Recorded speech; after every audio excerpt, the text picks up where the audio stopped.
Assalamualaikum warahmatullahi wabarakatuh. Innal hamdalillah nahmaduhu wa nasta'inuhu wa nastaghfiruh wa na'udzu billahi min syururi anfusina wa min sayyiati a'malina. Man yahdihillahu fala mudilla lahu wa man yudlil fala hadiya lahu. Wa asyhadu an la ilaha illallah wahdahu la syarika lahu wa asyhadu anna Muhammadan abduhu wa rasuluh. Allahumma salli wa sallim ala nabiyyina Muhammad wa ala alihi wa ashabihi wa man tabi'ahum bi ihsanin ila yaumiddin. Amma ba'd. Ibu-ibu yang semoga senantiasa dirahmati Allah Subhanahu wa taala dan para pemirsa Najah TV dimanapun Anda berada, a'azzanallahu wa iyyakum. Alhamdulillahilladzi bi ni'matihi tatimmus shalihat. Nikmat dan karunia dari Allah tabaraka wa taala sehingga di kesempatan yang berbahagia ini kita diberikan taufik karunia dapat berjumpa kembali dalam rangka melanjutkan pembahasan kita berkenaan dengan tafsir juz amma, yang mana di kesempatan ini bersama insyaallah taala semoga Allah mudahkan kita akan mempelajari tafsir surah Alam Nashrah. Pada pertemuan yang lalu yang kita bahas adalah surat Ad-Duha, menerangkan tentang bimbingan dan pemeliharaan Allah Subhanahu wa taala terhadap Nabi kita Muhammad sallallahu alaihi wasallam dengan cara yang tak putus-putusnya dan mengandung pula perintah kepada Nabi sallallahu alaihi wasallam supaya mensyukuri segala nikmat tersebut. Di kesempatan ini yang akan kita pelajari adalah surah Alam Nashrah atau disebut juga dengan surah Asy-Syarah atau disebut juga dengan surah Al-Insyirah. Hubungan surat Ad-Duha dengan surat Alam Nashrah, kedua surat ini baik surat Ad-Duha maupun surat Alam Nashrah memiliki hubungan erat, sama-sama ditujukan kepada Nabi kita Muhammad sallallahu alaihi wasallam. Surat Ad-Duha ditujukan kepada Nabi kita Muhammad sallallahu alaihi wasallam. Surat Alam Nashrah juga ditujukan kepada Nabi kita Muhammad sallallahu alaihi wasallam. Dan yang kedua surat ini sama-sama menerangkan nikmat-nikmat Allah.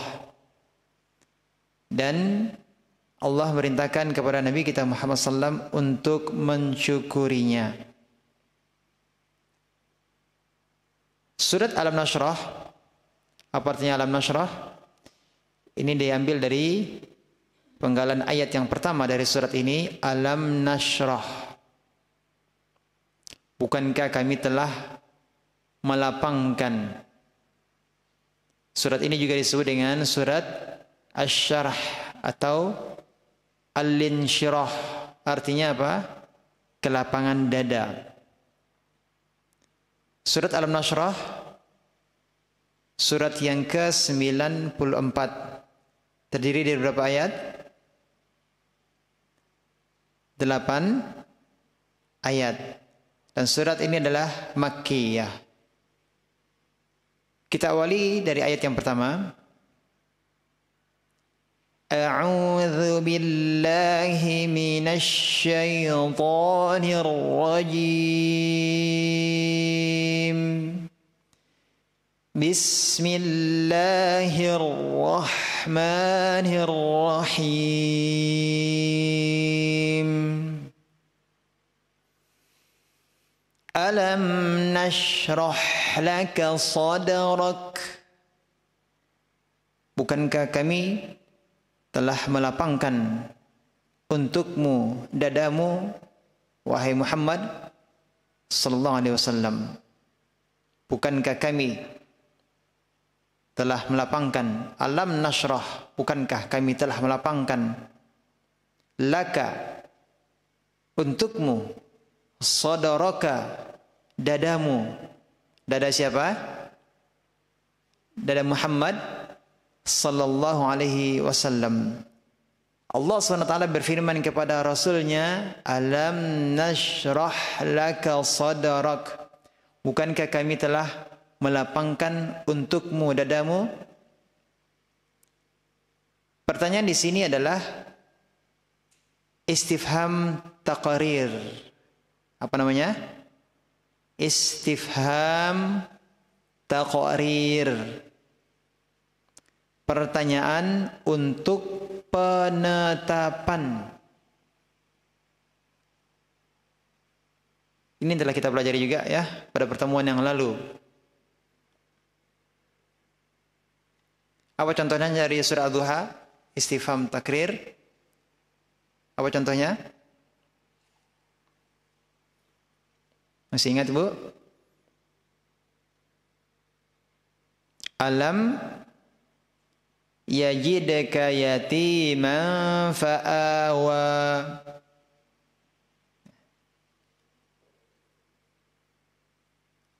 Bukankah kami telah mendapatimu dalam keadaan apa? Ya, bukankah dia, yakni Allah telah mendapatimu, mendapati Nabi kita Muhammad SAW dalam kondisi yatim, fa'awa. Lalu Allah ya melindungimu, melindungi Nabi kita Muhammad SAW. Alam nashrah laka sadrak. Ini pertanyaan untuk penetapan. Kandungan makna sebenarnya adalah sungguh kami telah melapangkan bagimu dadamu.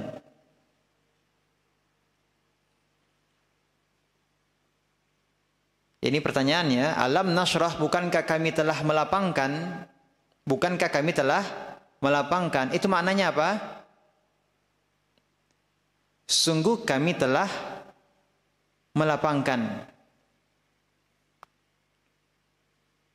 Pada surat yang lalu, alam yajidka, bukankah Allah mendapatimu? Artinya apa? Allah telah mendapatimu. Berarti itu adalah penetapan. Alam nashrah, bukankah kami telah melapangkan? Maksudnya adalah sungguh kami telah melapangkan bagimu dadamu. Karena Allah menetapkan bahwa Dia telah melapangkan dada beliau. Allah menetapkan bahwa Allah telah melapangkan dada beliau. Ini yang dimaksud dengan istifham takrir. Pertanyaan untuk penetapan. Bukankah kami telah melapangkan dadamu? Maksudnya apa? Sungguh kami telah melapangkan bagimu ya dadamu. Kami telah melapangkan dadamu untuk apa? Untuk menerima syariat-syariat agama. Melapangkan dada untuk apa? Untuk berdakwah kepada Allah. Melapangkan dada untuk apa? Melapangkan dada Nabi kita Muhammad SAW sehingga beliau bersifat dengan akhlak yang baik, akhlak yang mulia. Allah lapangkan dada Nabi kita Muhammad SAW sehingga beliau mengedepankan akhirat dan memudahkan beliau untuk melakukan kebajikan sehingga tidak terasa sempit dan tertekan.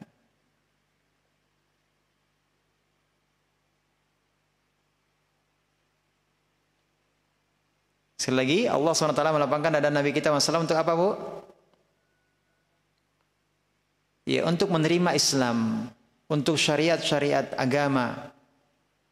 Melapangkan dada beliau sehingga beliau mampu berdakwah kepada Allah. Melapangkan dada beliau sehingga beliau dapat berakhlak dengan akhlak yang mulia. Melapangkan dada beliau sehingga beliau apa? lebih mengutamakan akhirat. Melapangkan dada beliau sallallahu alaihi wasallam sehingga apa? Mudah bagi beliau untuk melakukan kebajikan, amal-amal soleh. Ini semuanya dengan taufik dari Allah Subhanahu wa taala sehingga tidak menjadi terasa sempit atau tertekan.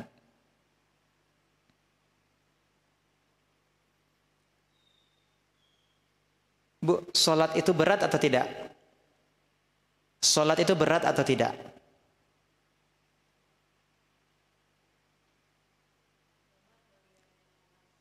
Berat bagi orang-orang yang malas. Ketika seseorang dimudahkan oleh Allah Subhanahu wa taala untuk salat ringan, lihatlah bagaimana Nabi kita Muhammad SAW yang telah dilapangkan dada beliau sehingga beliau lihat bagaimana salat tahajud beliau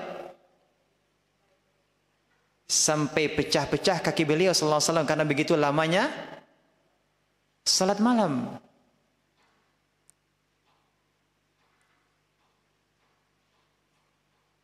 Ini karena dada beliau telah dilapangkan oleh Allah Subhanahu wa taala sehingga mudah dalam beribadah.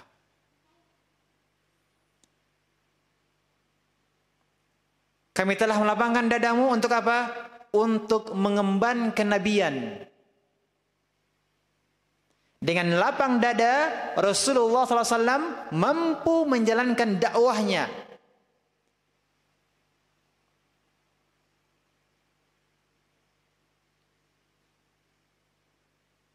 Serta beliau kuat memikul beban kenabian dan penjagaan wahyu. Apa bu? Melapangkan dada untuk apa bu? Untuk mengemban kenabian.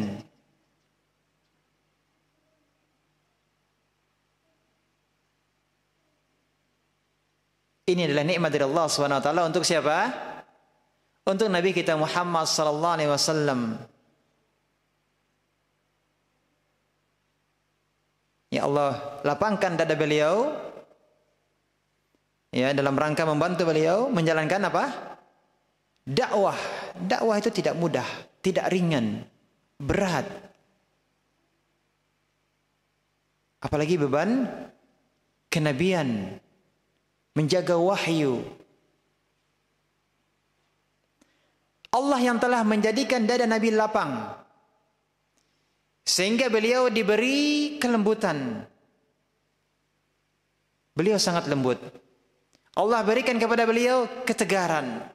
Beliau adalah orang yang paling tegar. Allah berikan kepada beliau kesabaran. Beliau adalah orang yang paling sabar dalam menghadapi segala ujian yang beliau hadapi dalam dakwah. Oleh karena itu kita jumpai pada diri Nabi SAW tertanam akhlak mulia yang sangat menakjubkan. Apa sebab bu? Karena dada Nabi telah dilapangkan oleh Allah. Meskipun beliau digelari dengan gelaran-gelaran buruk, dikatakan sebagai pendusta, dikatakan sebagai penyihir, penyair, orang gila, orang yang tersihir, dikatakan orang yang murtad dari adat nenek moyangnya, tetapi semua itu bisa dihadapi oleh Nabi SAW dengan lapang dada. Nabi adalah orang yang sangat penyabar dan tidak mudah terpancing emosinya. Sehingga segala cercaan dan celaan dihadapi oleh beliau dengan lapang dada. Bahkan beliau membalasnya dengan memaafkan. Oleh karena itu, surat Al-Insyirah diturunkan untuk mengingatkan beliau terhadap nikmat Allah berupa kelapangan dada.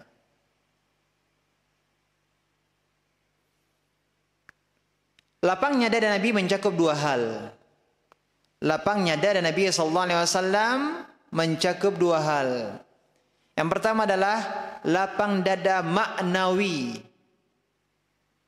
atau lapang dada rohani. Lapang dada ma'nawi atau rohani.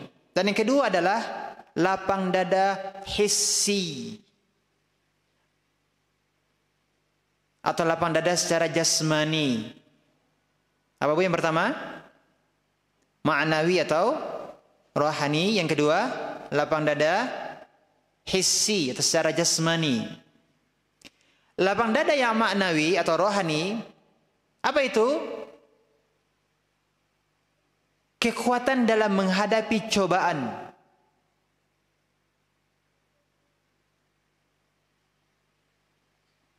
Kesabaran dalam menghadapi gangguan.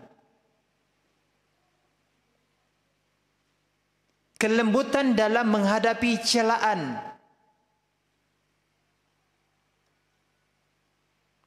Dan akhlak mulia yang lainnya. Ini apa namanya, Bu? Lapang dada yang ma'nawi atau rohani. Yang kedua, lapang dada yang hissi, jasmani, yaitu yang pernah dialami oleh Rasulullah SAW ketika Allah mengirim malaikat Jibril sebanyak berapa kali untuk membalah dada beliau? Berapa kali? Berapa? Ada yang tahu?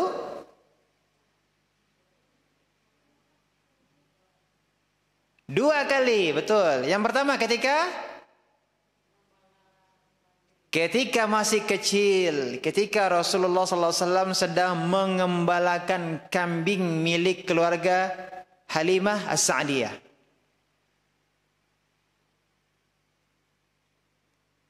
Dan kali kedua ketika peristiwa Isra dan Mi'raj. Ini adalah lapang dada yang hissi, jasmani.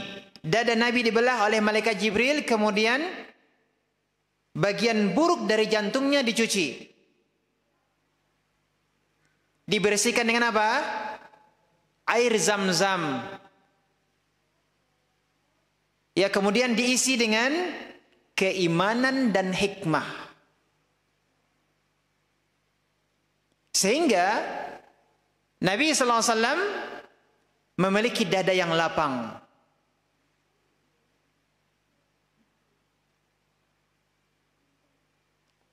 Lapang dada apa namanya nih, Bu? Hissi, jasmani. Dan pelapangan dada jasmani dan rohani ini saling berkaitan. Dengan dibelahnya dada Nabi Muhammad SAW dan dicucinya jantung beliau oleh malaikat Jibril dari kotoran syaitan, maka mempengaruhi kelapangan dada Nabi SAW sehingga beliau memiliki akhlak yang teramat mulia.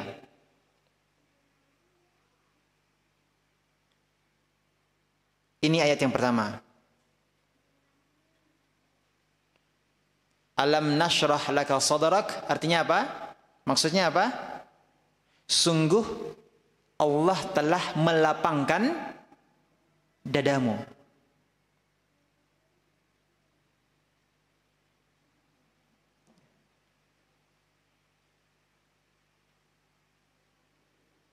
Allah mengingatkan kepada Nabi kita Muhammad SAW tentang nikmat yang Allah berikan. Allah telah memberikan kepadanya apa? Kelapangan dada.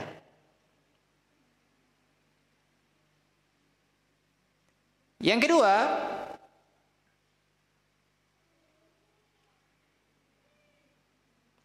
apa nikmat selanjutnya? Apa nikmat berikutnya? Apa yang telah ditetapkan untuk Rasulullah SAW dari nikmat yang Allah berikan kepadanya? Apa, Bu? Wa wada'na 'anka wizrak. Dan kami telah menghilangkan daripadamu bebanmu. Wa wada'na, dan kami telah menghilangkan angka daripadamu wizraka, dosamu. Wizr secara bahasa artinya dosa. Wa wada'na 'anka wizrak, artinya maksudnya adalah kami telah menggugurkan dosamu. Jadi wa wada'na 'anka wizrak, dan kami hilangkan darimu beban. Yakni Allah Subhanahu wa taala telah mengampuni bagi Rasulullah sallallahu alaihi wasallam dosa-dosanya yang telah lampau dan yang akan datang. Sebagaimana firman Allah Subhanahu wa taala dalam surat Al-Fath ayat yang kedua, liyaghfira lakallahu ma taqaddama min dhanbika wa ma ta'akhkhar wa yutimma ni'matahu 'alaika wa yahdiyaka siratan mustaqima, supaya Allah memberi ampunan kepadamu terhadap dosamu yang telah lalu dan yang akan datang.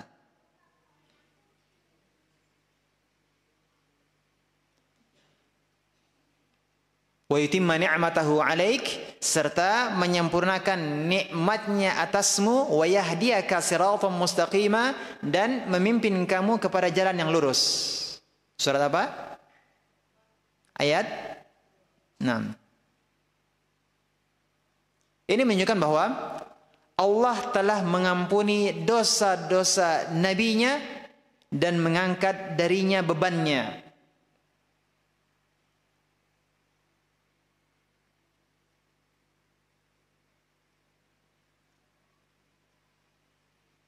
Sebagian ulama menafsirkan wa wada'na 'anka wizrak, dan kami telah menghilangkan daripadamu bebanmu. Yang dimaksud dengan beban di sini ialah beban, kesulitan-kesulitan, kesusahan-kesusahan yang dialami atau diderita oleh Nabi kita Muhammad SAW dalam menyampaikan risalah. Ya, Allah SWT telah menghilangkan dari beliau kesulitan atau kesusahan yang dialaminya dalam berdakwah. Ini tafsiran yang lain, ya. Ini diantara tafsiran sebagian ulama menafsirkan wa wada'na anka wizrak, yang dimaksud dengan wizrak di sini apa? Bebanmu. Beban dalam hal apa, Bu? Dalam berdakwah. Tapi tafsiran yang pertama tadi kita sebutkan, wizrak itu apa artinya? Dosamu. Berarti tafsiran dari wa wada'na anka wizrak artinya apa? Dan kami telah menggugurkan daripadamu dosamu. Kami telah menggugurkan dosamu.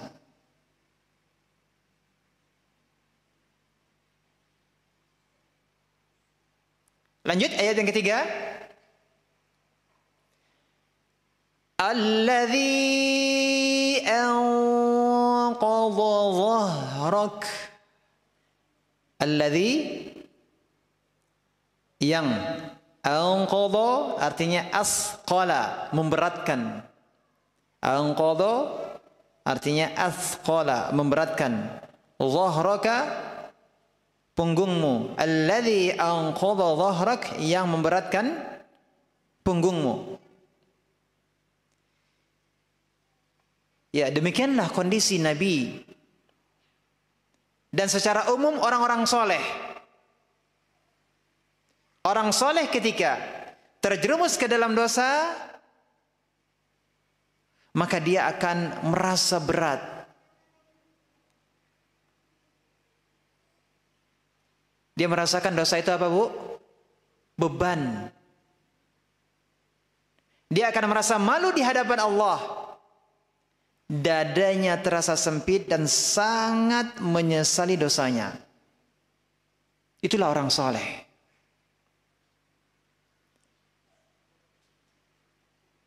Demikian juga Nabi kita Muhammad SAW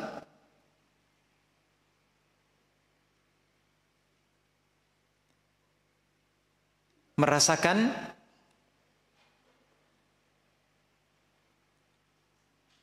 beban di punggung beliau.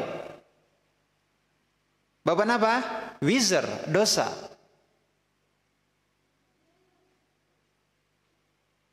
Adapun para pelaku maksiat yang sudah sering melakukan kemaksiatan, maka dia akan merasa biasa saja.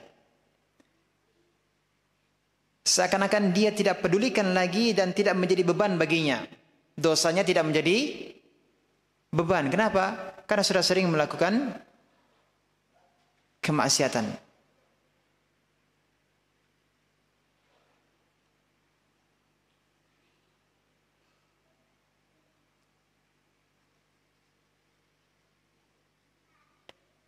Sekali lagi, apa yang dimaksud dengan wada'na anka wizrak?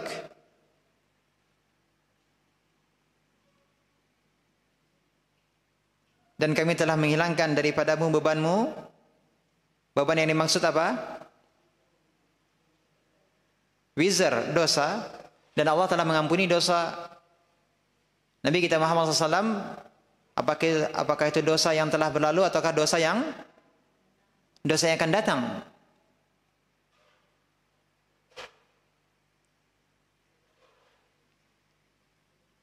Alladzi anqadha dhahrak, yang memberatkan punggungmu. Anqadha artinya apa? Memberatkan. Dhahraka, punggungmu.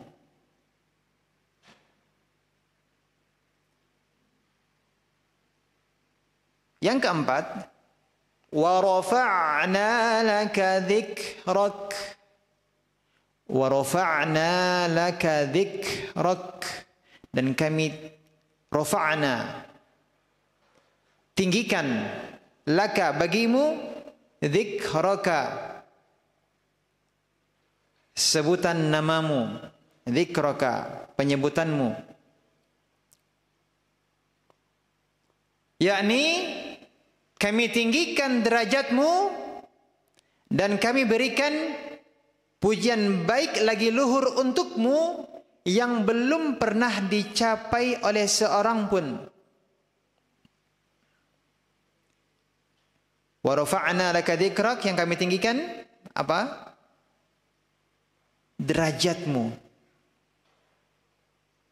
Derajat Nabi SAW ditinggikan oleh Allah SWT. Dan Allah SWT berikan kepada beliau nikmat berupa pujian yang baik, pujian yang luhur untuk beliau yang belum pernah dicapai oleh seorang pun.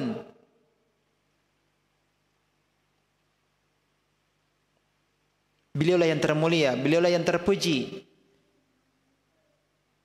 Sehingga tidak Allah disebut, melainkan Rasulnya juga disebutkan bersama Allah.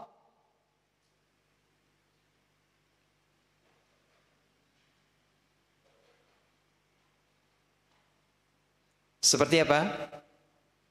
Kalimat syahadat. Syahadat masuk Islam. Asyhadu an la ilaha illallah wa asyhadu anna Muhammadan. Ada nama Muhammad. Rasulullah. Sebelumnya apa? Asyhadu an la ilaha illallah. Allah. Kemudian setelahnya ada nama Muhammad sallallahu alaihi wasallam. Demikian juga dalam lafaz adzan. Demikian juga dalam lafaz iqamah. Di khutbah juga nama Nabi kita Muhammad SAW juga disebutkan bersama Allah Subhanahu wa taala. Dan yang lainnya.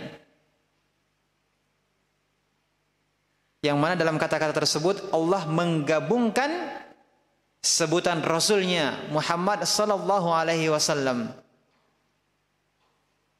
Inilah merupakan bentuk pengagungan Allah terhadap Nabi kita Muhammad sallallahu alaihi wasallam. Allah memuji Nabi kita Muhammad sallallahu alaihi wasallam. Allah mengangkat derajatnya.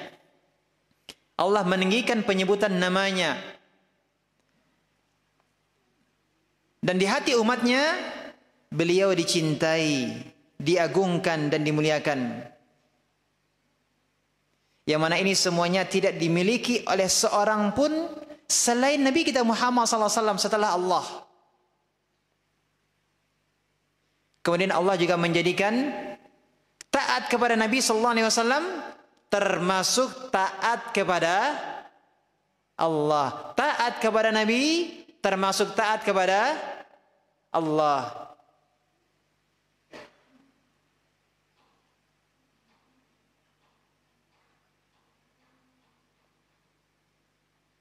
Inilah yang dimaksud dengan wa rafa'na laka dzikrak, dan kami tinggikan bagimu sebutan namamu.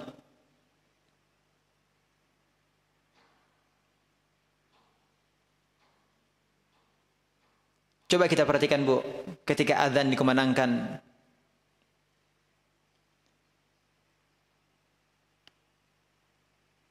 Azan di tempat ini dikumandangkan. Setelah ini ada lagi adzan di tempat lain. Adzan yang tempat lain selesai, ada lagi adzan yang tempat lain. Ada lagi tempat yang lain, ada lagi tempat yang lain. Sepertinya adzan tidak pernah terputus, selalu dikumandangkan. Sampai di malam hari, di daerah yang lain, siang.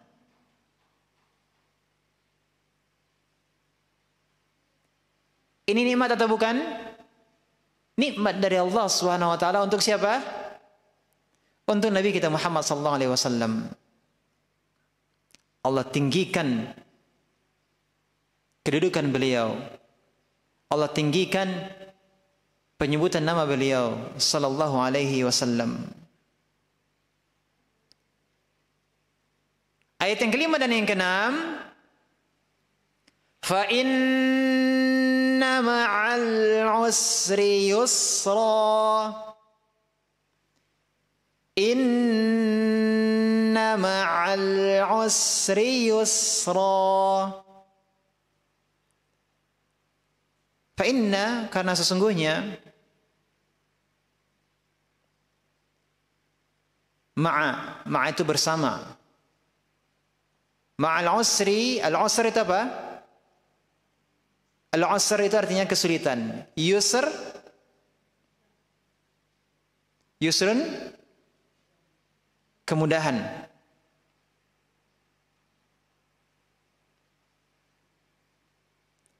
Fa inna ma'al usri yusra diterjemahkan karena sesungguhnya sesudah kesulitan itu ada kemudahan. Inna ma'al usri yusra. Ayat yang ke-6, sesungguhnya sesudah kesulitan itu ada kemudahan. Para ahli tafsir berkata bahwasanya ayat ini berkaitan dengan kesulitan dakwah yang dihadapi oleh Nabi sallallahu alaihi wasallam. Berkaitan dengan apa? Kesulitan dakwah yang dihadapi oleh Nabi sallallahu alaihi wasallam. Sehingga Allah menenangkan Nabi dengan dua ayat ini. Allah menghibur Nabi sallallahu alaihi wasallam dengan dua ayat ini, bahwasanya setiap ada kesulitan pasti bersamanya ada kemudahan.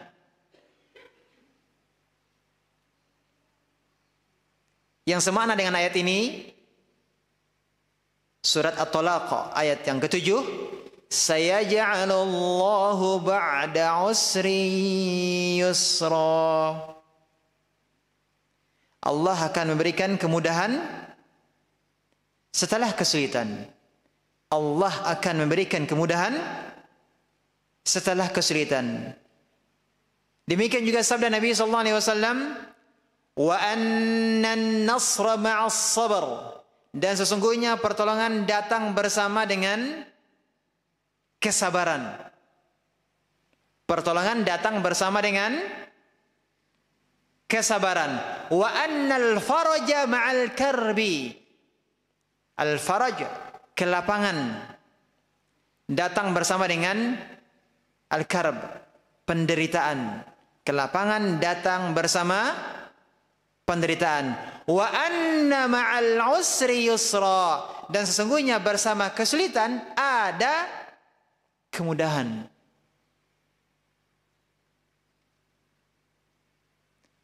Hadis riwayat Ahmad nomor 2803 dengan sanad yang sahih. Kata para ulama, dalam dua ayat ini terdapat 4 penguat. Terdapat 4 penguat bahwasanya setiap ada kesulitan pasti ada kemudahan. Apa 4 penguat tersebut? Yang pertama, Allah membuka ayat ini dengan inna. Apa artinya inna? Sesungguhnya. Apa faedahnya? Ini adalah merupakan penekanan bagi kalimat setelahnya. Inna, sesungguhnya. Faedahnya apa?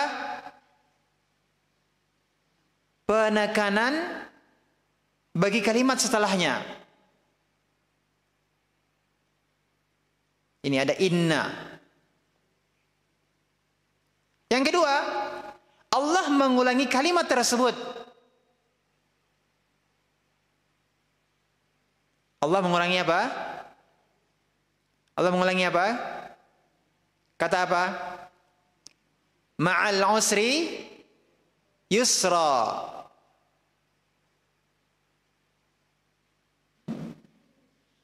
Ini penguat yang kedua. Penguat bahwasanya setiap ada kesulitan pasti ada kemudahan. Yang ketiga, Allah menyebutkan al-usr dalam bentuk ma'rifah yang diawali oleh alif lam mim, oleh alif lam. Dalam bentuk ma'rifah yang diawali oleh alif lam. Usrun diawali dengan alif lam, al-usr. Usrun diawali dengan apa? Alif lam, al-usr. Dalam bentuk ma'rifah. Alif lam di sini dalam bahasa Arab adalah alif lam al-ahdiyah. Sehingga al-usr yang kedua, yakni di ayat yang ke-6, inna ma'al usri yusra, adalah al-usr yang pertama, yakni di ayat yang ke-5, fa inna ma'al usri yusra. Sekali lagi bahwa al-usr di ayat yang ke-6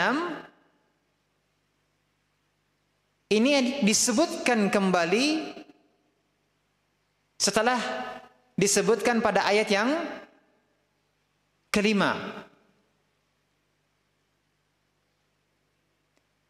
Silakan diperhatikan. Ayat yang ke-6 ada kata al-usr. Ayat yang ke-5 ada kata al-usr. Dua-duanya pakai alif. Alif lam. Al-usr.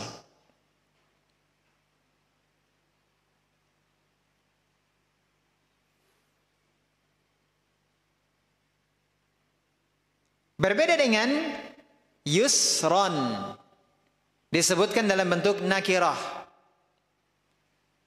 berakhiran tanwin, ron, an,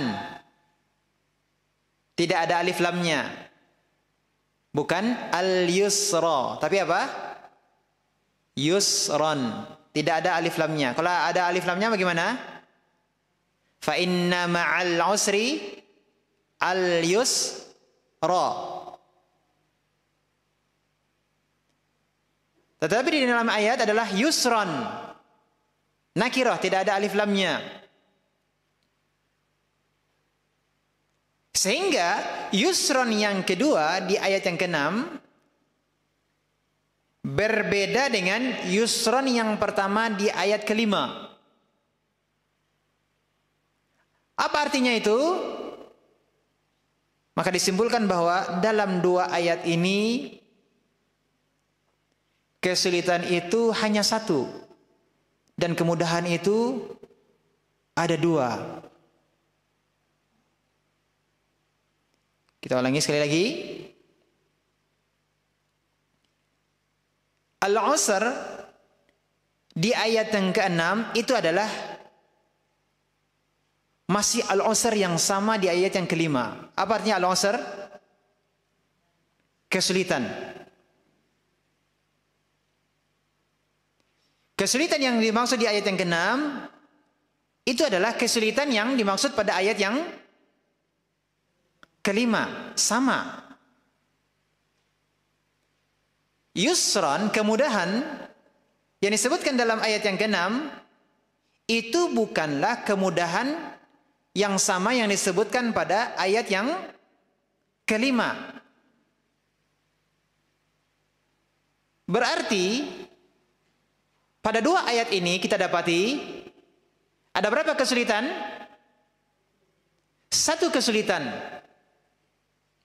Tapi Ustaz, di sini kan al-usranya ada dua kali disebutkan. Iya.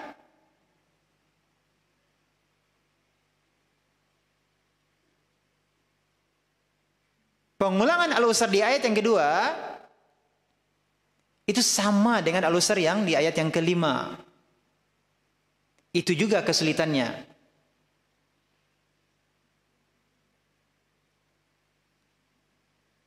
Adapun yusron di ayat yang keenam, kemudahan itu bukan kemudahan yang sama yang disebutkan pada ayat yang kelima. Berarti bersamaan dengan satu kesulitan terdapat dua kemudahan.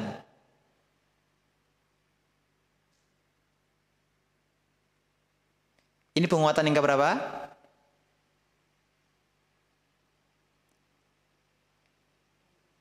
Yang pertama tadi apa? Dalam dua ayat ini terdapat 4 penguat bahwasanya setiap ada kesulitan pasti ada kemudahan. Yang pertama, Allah buka dengan inna.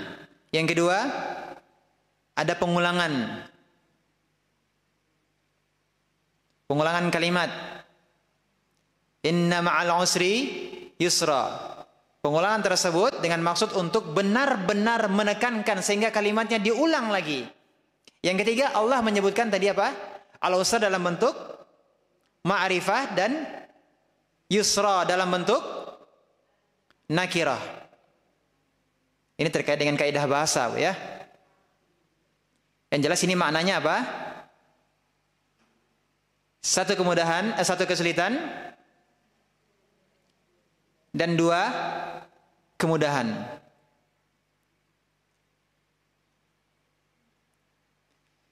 Dan diriwayatkan dari para salaf bahwasanya mereka mengatakan lan yagliba usrun yusrain. Tidak mungkin satu kesulitan akan mengalahkan dua kemudahan.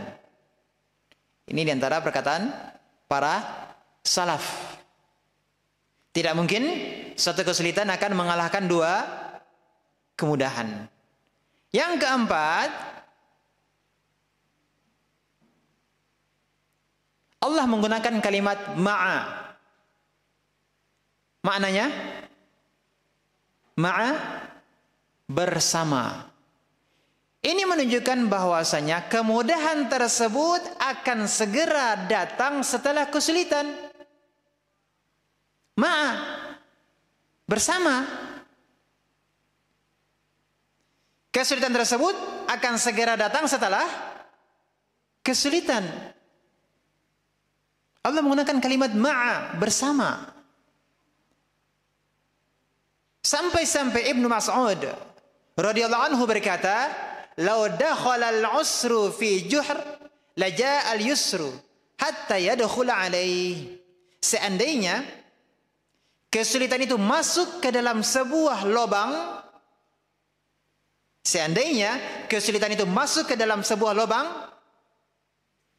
maka kemudahan akan datang dan ikut masuk bersamanya. Seandainya kesulitan itu masuk ke dalam sebuah lubang, maka kemudahan akan datang dan ikut masuk bersama apa? Bersama kesulitan. Jadi ini semuanya menekankan bahwasanya apabila seseorang menghadapi kesulitan lalu dia berusaha bertakwa kepada Allah, niscaya kemudahan akan mengiringi kesulitan-kesulitan yang dihadapinya. Menghadapi kesulitan dengan apa, Bu? Dengan bertakwa. ya, maka kemudahan datang mengiring kesulitan. Sebagaimana firman Allah SWT dalam surat At-Talaq ayat kedua, At-Talaq ayat kedua, "Wa may yattaqillaha yaj'al lahu makhraja." Barang siapa yang bertakwa kepada Allah, niscaya dia akan membukakan jalan keluar baginya.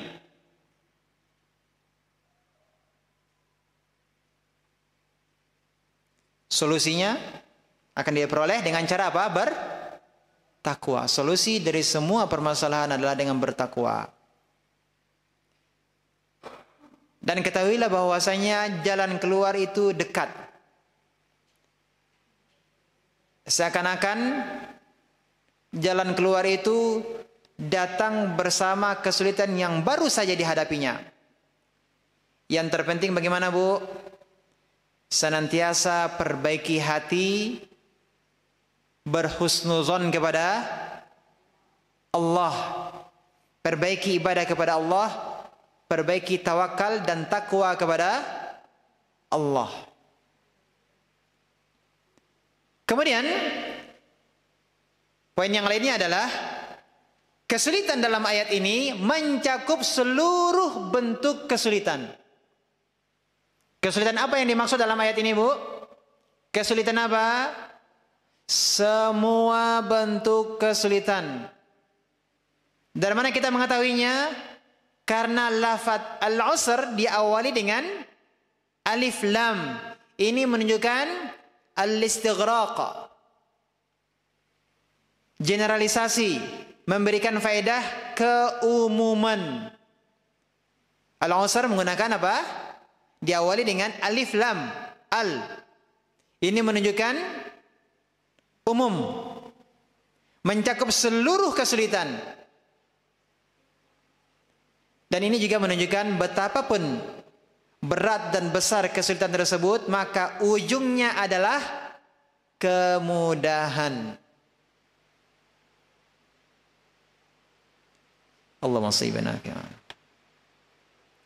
Ayat yang ketujuh, فَإِذَا فَرَغْتَ فَانصَبْ. فَإِذَا فَرَغْتَ فَانصَبْ. Maka apabila kamu telah selesai, kerjakanlah dengan sungguh-sungguh yang lain. Maka apabila kamu telah selesai dari sesuatu urusan, kerjakanlah dengan sungguh-sungguh urusan yang lain. Faida, maka apabila faragta, kamu telah selesai, fangsab, maka kerjakanlah dengan sungguh-sungguh. Mengerjakan apa? Kerjakan urusan yang lain. Beramalah amalan yang lain. Maksud dari ayat ini adalah, jika kamu telah selesai mengerjakan kesibukan duniamu, maka berdirilah dan semangat dalam mengerjakan ibadah yang dengannya kamu akan mendapatkan akhiratmu lebih baik. Sekali lagi, jika telah selesai mengerjakan kesibukan dunia, bagaimana? Berdiri, semangat untuk mengerjakan ibadah. Yang dengan ibadah tersebut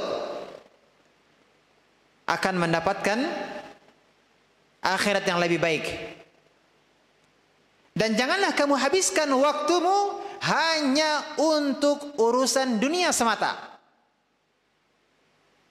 Tetapi seimbangkanlah dengan amalan akhirat dan zikir kepada Allah.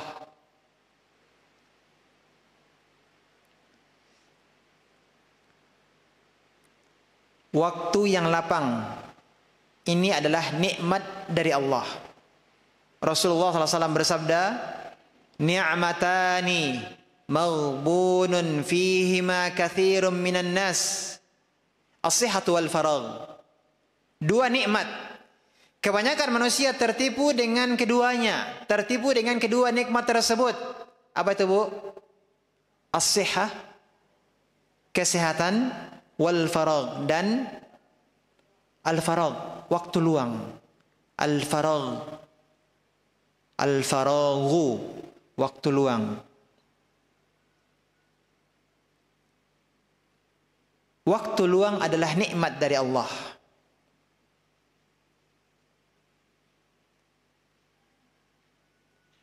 Maka tidak sepantasnya seseorang mensia-siakan waktu luang itu dengan kelalaian serta kemalasan. Tetapi memanfaatkan waktu itu dengan bagaimana, Bu? Memperbanyak amalan dan kebaikan, baik yang bermanfaat untuk saat ini maupun untuk masa yang akan datang. Waktu luang adalah nikmat dari Allah.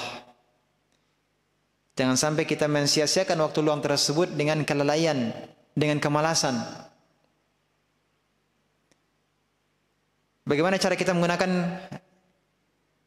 nikmat Allah berupa waktu luang?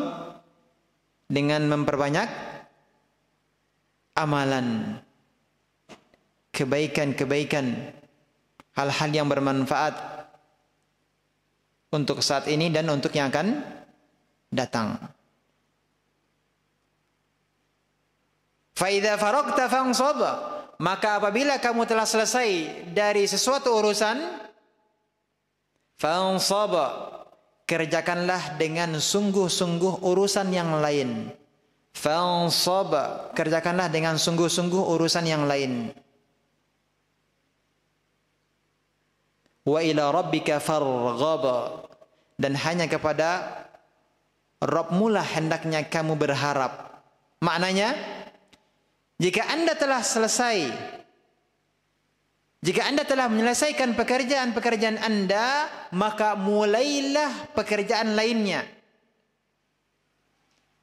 Yakni berlelah-lelahlah untuk mengerjakan pekerjaan lainnya. Janganlah dunia menyia-nyiakanmu. Oleh karenanya, kehidupan manusia yang menggunakan akalnya adalah kehidupan dengan kesungguhan. Orang yang berakal menggunakan waktunya dengan kesungguhan. Maka setiap kali telah selesai menyelesaikan suatu amalan, ia memulai amalan yang lain, dan begitu seterusnya. Karena dia paham, sadar betul bahwa waktu terus berjalan, tidak mungkin seorang pun bisa menghentikan waktu. Maka ibu-ibu dan pemirsa Najah TV dimanapun Anda berada, azanallahu wa yakum, jadikanlah hidup Anda hidup dengan kesungguhan. Jika Anda telah menyelesaikan sebuah pekerjaan, maka kerjakanlah yang lainnya. Jika Anda telah menyelesaikan amalan dunia, maka lakukanlah amalan akhirat. Dan jika telah selesai amalan akhirat, segeralah memulai pekerjaan dunia.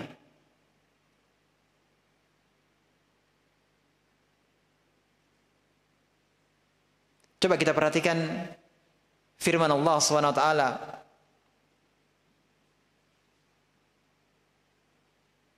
Kaum laki-laki yang telah menyelesaikan sholat di hari Jumat, ini sholat Jumat. Apa perintah Allah? Bertebarlah di bumi dan carilah keutamaan dari Allah. Salat Jumat diapit dengan dua amalan dunia. Coba kita perhatikan firman Allah SWT, surat Al-Jumu'ah. Ya ayyuhalladzina amanu idza nudiya lis-salati min yaumil jumu'ah. Hai orang-orang yang beriman, apabila diseru untuk menunaikan salat pada hari Jumat, yakni saat kalian tersibukkan dengan urusan dunia kalian. Urusan apa tuh, Bu? Urusan jual beli. Kita perhatikan kelanjutannya apa? Fas'au ila dzikrillahi, maka bersegeralah kamu mengingat Allah, wadharul bai', dan tinggalkanlah jual beli. Dzalikum khairul lakum in kuntum ta'lamun. Yang demikian itu lebih baik bagimu jika kamu mengetahui. Kemudian setelah selesai salat Jumat bagaimana? Fa idza qudiyatis shalah, apabila telah ditunaikan salat, fantashiru fil ard, maka bertebaranlah kamu di muka bumi, wabtaghu min fadlillah, dan carilah karunia Allah.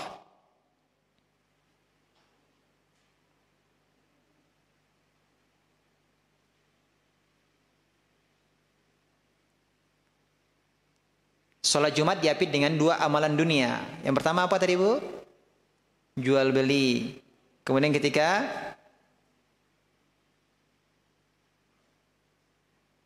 disuruhkan panggilan untuk salat, maka tinggalkanlah apa? Jual beli. Dari jual beli berpindah kemana? Kepada ibadah. Ya. Urusan dunia kepada urusan akhirat. Setelah selesai urusan akhirat, apa kemudian, Bu? Bertebarlah di muka bumi untuk mencari karunia Allah. Kembali menjadi apa, Bu? Ya, mencari dunia. Jadi maka apabila kita telah selesai dari suatu kesibukan, maka sibukkanlah dengan urusan lain. Dan jika kita telah selesai mengerjakan suatu kesibukan, maka sibukkanlah dengan urusan lain. Dan begitu seterusnya. Ya, begitu seterusnya hendaknya manusia senantiasa bersungguh-sungguh. Berpindah dari satu urusan ke urusan yang lain. Bersungguh-sungguh dalam urusan ini. Selesai, bersungguh-sungguh dengan urusan yang lainnya. Selesai, bersungguh-sungguh dengan urusan yang lainnya. Begitu seterusnya. Mungkin ada yang bertanya, andai saja saya selalu serius di semua kehidupanku, capek tidak, Bu? Bosan tidak, Bu?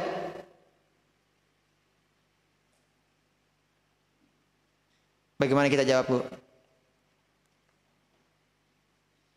Jawabannya adalah peristirahatanmu untuk mengembalikan semangatmu itu termasuk sebuah kesibukan dan amal.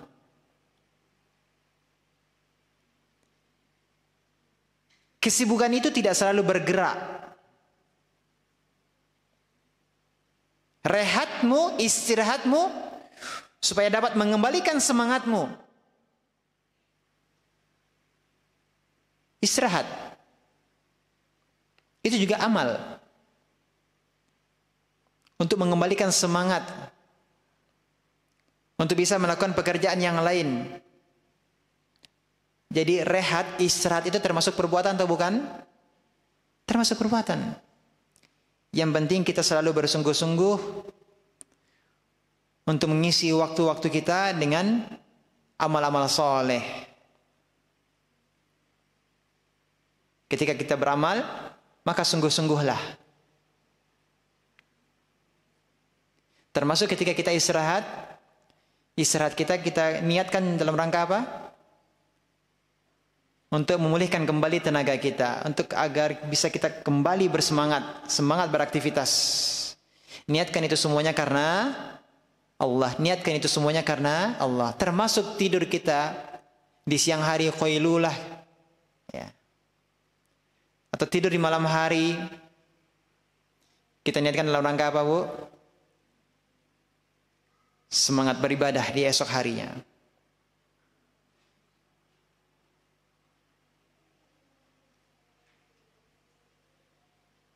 Wa ila rabbika farghab. Wa ila rabbika farghab. Ayat yang ke-8, dan hanya kepada Rabbmu lah hendaknya kamu berharap.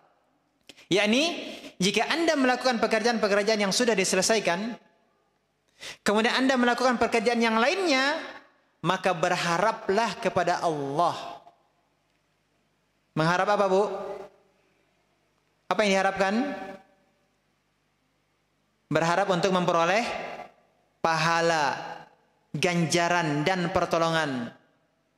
Artinya, senantiasalah bersama Allah, baik sebelum dan sesudah beramal.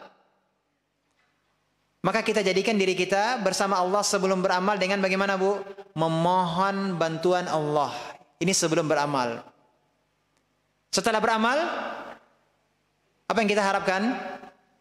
Pahala di sisi Allah Tabaraka Ta'ala. Ya, berharap kepada Allah saja. dan tidak kepada siapapun selain Allah. Jadi kita berharap dalam semua urusan kita. Percayalah, jika setiap kita mengikat harapan kita kepada Allah Azza wa Jalla, maka sesungguhnya Allah akan memudahkan urusan-urusan kita. Kita perhatikan Bu susunan kalimatnya, wa ila rabbika farghab. Wa ila rabbika farghab. Irghab, apa artinya irghab? Berharap. Irghab ila rabbik, apa artinya? Berharaplah kepada Rabbmu. Irghab ila rabbik, artinya berharaplah kepada Rabbmu. Tapi kalau ila rabbikanya didahulukan, ila rabbikanya didahulukan, itu maknanya adalah hanya kepada Rabbmu farghab, hendaknya kamu berharap. Na'budu iyyaka, apa artinya Bu? Na'budu iyyaka, kami menyembahmu. Tapi kalau iyyaka na'bud, iyyakanya didahulukan, hanya kepadamu kami menyembah. Nasta'inu iyyaka, artinya kami minta pertolongan kepadamu. Tapi kalau iyyakanya didahulukan, iyyaka nasta'in, artinya hanya kepadamu kami minta pertolongan. Demikian juga dengan ini, wa ila rabbika, hanya kepada Rabbmu farghab, hendaknya kamu berharap. Berarti di sini hanya satu-satunya yang kita mintakan pertolongan, kita berharap kepada siapa? Kepada Allah. Ibu yang semoga senantiasa rahmati Allah SWT dan pemirsa Najib TV dimanapun Anda berada, azinallahu wa yakum. Nikmat terbesar, ya, dan ini sangat penting, bekal utama untuk kita semuanya, terutama seorang dai, ya seorang dai yang berdakwah di medan dakwah, hendaklah senantiasa berhias dengan akhlak mulia, berusaha melapangkan dadanya. Ketika kita berdakwah, memberikan nasihat, menyampaikan yang hak, pasti akan ada pertentangan dari masyarakat. Mungkin dari keluarga kita sendiri tidak menerima apa yang kita sampaikan, tidak mengindahkan nasihat kita. Bisa jadi kita dibalas dengan ejekan, cercaan, celaan. Oleh karenanya, seorang yang berdakwah, yang memberikan nasihat, ya, secara langsung ataupun melalui tulisan, butuh yang namanya apa? Syarh as-sadr. Syarh as-sadr, lapangnya dada.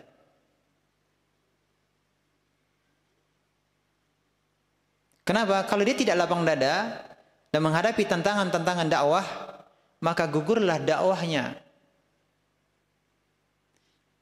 Coba perhatikan surat Toha ayat 24 sampai ayat 28. Ini kisah tentang siapa? Nabi Musa. Ketika Allah merintahkan Nabi Musa alaihissalam untuk mendakwahi Fir'aun yang sombong, yang angkuh, yang mengaku sebagai Tuhan. Idhhaba ila Fir'auna innahu tagha. Pergilah kepada Fir'aun. Fir'aun itu benar-benar tagha, telah melampaui batas. Qal, apa kata Nabi Musa? Rabbishrah li sadri. Rabbishrah li sadri. Ya Rabbku, lapangkanlah dadaku. Wa yassir li amri, dan mudahkanlah urusanku. Wahlul 'uqdatam min lisani, dan lepaskanlah kekakuan dari lidahku. Yafqahu qawli, agar mereka mengerti perkataanku. Ini surat Toha ayat 24 sampai ayat 28. Coba kita perhatikan apa yang diminta oleh Nabi Musa setelah Allah merintahkan untuk berdakwah kepada Firaun. Pertama kali yang diminta oleh Nabi Musa adalah agar beliau diberikan apa? kelapangan dada sebelum meminta yang lain. Setelah meminta kelapangan dada, baru setelah itu Nabi Musa meminta agar beliau dimudahkan dalam mengungkapkan perkataan. Kenapa? Yang pertama kali diminta adalah kelapangan dada, karena seseorang yang dadanya lapang, maka semuanya menjadi mudah. Segala kesulitan yang ada di hadapannya akan dihadapinya dengan lapang. Adapun jika dadanya sempit, maka perkara yang sebenarnya mudah, perkara yang kecil bisa jadi terasa berat. Iya atau tidak, Bu? Iya atau tidak, Bu? Oleh karena itu, di antara karunia Allah terhadap seorang mukmin adalah ketika Allah menjadikan dadanya lapang. Itu karunia. Ya, sebagaimana nikmat yang Allah berikan kepada Nabi sebelum nikmat-nikmat yang lain. Terakhir, pertanyaan, ini sekaligus juga pertanyaan, apa pokok-pokok isi surat yang kita pelajari?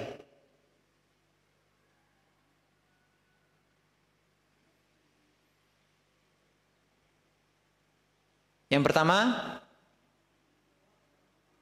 Allah menegaskan tentang nikmat-nikmat yang Allah berikan kepada siapa?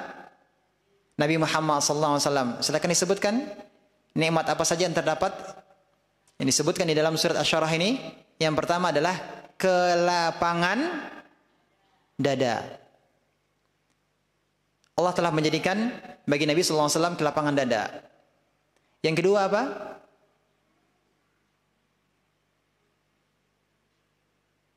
Wa wada'na 'anka wizrak,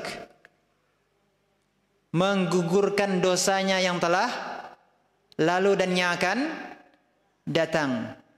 Nikmat yang lain, wa rafa'na laka dzikrak, meninggikan derajat dan nama Rasulullah sallallahu alaihi wasallam.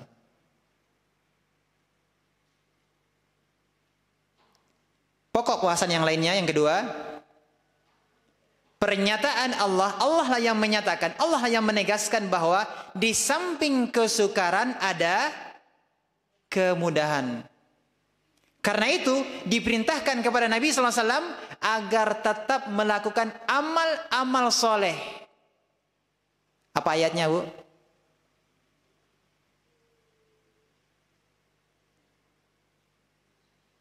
Nah, kalau yang sesudah di samping kesukaran ada kemudahan, itu jelas yang menunjukkan bahwa Nabi SAW diperintahkan agar tetap melakukan amal-amal soleh. Menghadapi kesulitan-kesulitan dakwah, Rasulullah diperintahkan untuk tetap melanjutkan, bersungguh-sungguh dalam beramal soleh. Selesai dari satu urusan, pindah ke urusan yang lainnya.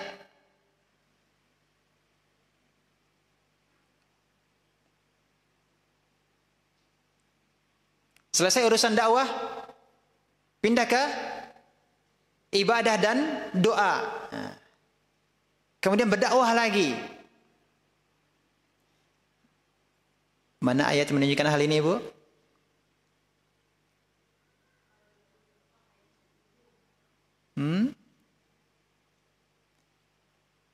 Nabi SAW diperintahkan agar tetap melakukan amal-amal soleh sekalipun beliau menghadapi kesulitan-kesulitan dalam dakwah.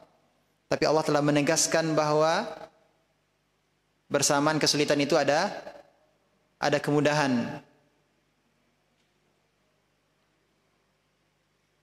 Pertolongan itu bersama dengan kesabaran. Mana, Bu? Fa idza faraghta fansab. Telah selesai dari satu urusan, fansab. Apa perintah fansab? Bersungguh-sungguh, fokus lagi. Bersungguh-sungguh untuk melakukan urusan yang lain. Perintah untuk bertawakal, mengharap pahala dari Allah, apa? Wa ila rabbika farghab. Ini perintah kepada Nabi SAW agar beliau tetap melakukan amal-amal soleh dan bertawakal kepadanya. Dan ini juga pelajaran untuk kita semuanya, agar kita bersungguh-sungguh dalam melakukan semua urusan. Kita bersungguh-sungguh fokus dalam beramal. Berpindah dari satu amal ke amal yang lainnya. Sebelum beramal kita minta pertolongan dari Allah. Kita berdoa minta pertolongan dari Allah. Setelah beramal kita harapkan pahala dari Allah. Ketika akan memulai urusan yang lain kita kembali minta pertolongan dari Allah. Fa idza faragta fansab wa ila rabbika farghab. Kita bertawakal, akhirnya kita bertawakal kepada Allah Subhanahu wa taala. Sebagai penutup, surat ini merupakan tasliyah. Apa itu tasliyah? Hiburan. Penghibur hati untuk Nabi kita Muhammad sallallahu alaihi wasallam. Demikian yang bisa kita pelajari di kesempatan ini, mudah-mudahan bermanfaat. Waktu jualah yang membahasa'i kita. Kurang lebihnya mohon maaf dan terima kasih atas kehadiran dan perhatiannya. Mudah-mudahan bisa dipahami dan harapannya adalah diulang kembali apa yang telah kita pelajari agar lebih memantapkan pemahaman. Kalau seandainya ada yang rasanya belum dipahami, di kesempatan yang akan datang bisa ditanyakan. Dan kalau bisa, ya, surat Ad-Duha sudah hafal, Bu? Sudah ya? Nah, berikutnya kita mencoba untuk menghafal surat Asy-Syarah, surat Alam Nashrah ini. Ya. Maka silakan Ibu yang menyetorkan bacaannya kepada salah seorang ibu yang sudah baik bacaan Al-Qur'annya. Nah, kemudian berusaha untuk menghafal. Tidak banyak, hanya 8 ayat. Ya. Pekan depan insya Allah sudah hafal, Bu ya. Ya. Dengan pemahaman tafsir yang telah kita pelajari di kesempatan ini. Mudah-mudahan bermanfaat. Wassalamualaikum subhanakallahumma bihamdika asyhadu an la ilaha illa anta astaghfiruka wa atubu ilaik. Wassalamualaikum warahmatullahi wabarakatuh.